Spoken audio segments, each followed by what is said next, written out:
Amnesti dan abolisi adalah dua keputusan hukum yang berbeda. Ini perbedaannya agar lebih mudah dimengerti. Hasto dapat amnesti, kesempatan baru yang bersih jika Hasto Kristianto mendapat amnesti. Artinya ia secara hukum dianggap tidak pernah melakukan tindak pidana yang dituduhkan kepadanya. Semua catatan dan konsekuensi hukum dari kasus tersebut akan dihapuskan, seolah-olah kasus itu tidak pernah ada. Amnesti sering diberikan untuk tujuan rekonsiliasi atau kepentingan negara yang lebih besar, membuka lembaran baru bagi individu tersebut. Tom Lembong dapat abolisi. Proses hukum dihentikan bila Tom Lembong mendapatkan abolisi, berarti proses hukum yang sedang berjalan atau akan dihadapinya dihentikan. Ia tidak akan melanjutkan persidangan atau dijatuhi vonis. Namun, berbeda dengan amnesti, abolisi tidak menghapus fakta bahwa perbuatan yang dituduhkan itu pernah terjadi. Statusnya bukan sebagai mantan narapidana. Karena tidak ada vonis tapi kasusnya dihentikan karena alasan tertentu, seringkali untuk menghindari dampak politik atau sosial yang lebih luas. Semoga penjelasan ini membantu memahami perbedaan mendasar antara kedua istilah hukum tersebut.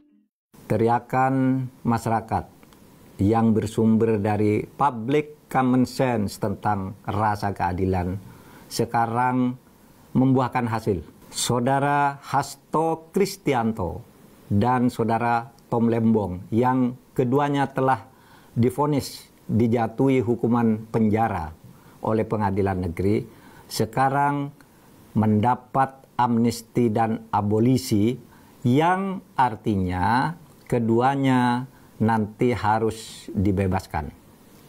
Ini bisa dilihat dari pengumuman atau jumpa pers yang dilakukan oleh Wakil Ketua DPR, Pak Dasko Ahmad, yang menyatakan DPR sudah setuju atas usul Presiden melalui dua surat, yaitu surat untuk 1.116 orang diberi amnesti dan satu orang, yaitu Tom Lembong, diberi abolisi. Saudara Hasto termasuk yang diberi amnesti. Perdebatan mungkin hanya teoritis yang akan terjadi. Mengapa yang satu amnesti, mengapa yang satu abolisi? Abolisi itu penghentian terhadap proses hukum yang sedang berjalan atas seseorang. Itu yang berlaku atas Tom Lembong.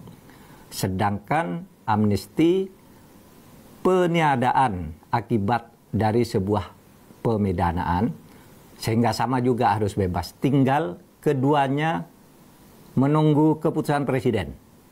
Sesudah Presiden kirim surat, DPR setuju, lalu atas persetujuan itu nanti Presiden mengeluarkan kepres memberi amnesti dan abolisi kepada saudara Hasto Kristianto dan kepada Tom Lembong.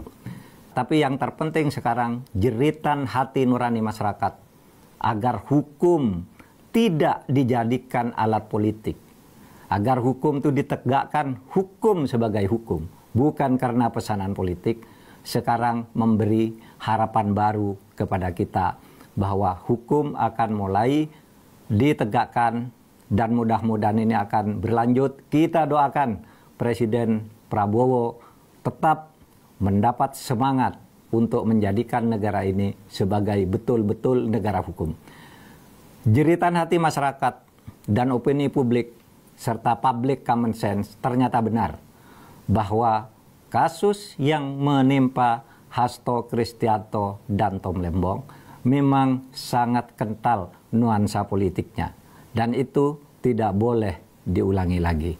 Selamat untuk Mas Hasto Kristianto, selamat pula untuk Mas Tom Lembong, dan selamat kepada masyarakat sipil, para pembuat amicus curiae, dan para akademisi yang telah meneriakkan kebenaran agar hukum dipandang sebagai hukum. Hukum tidak boleh diintervensi oleh politik atau pesanan-pesanan yang bersifat politis.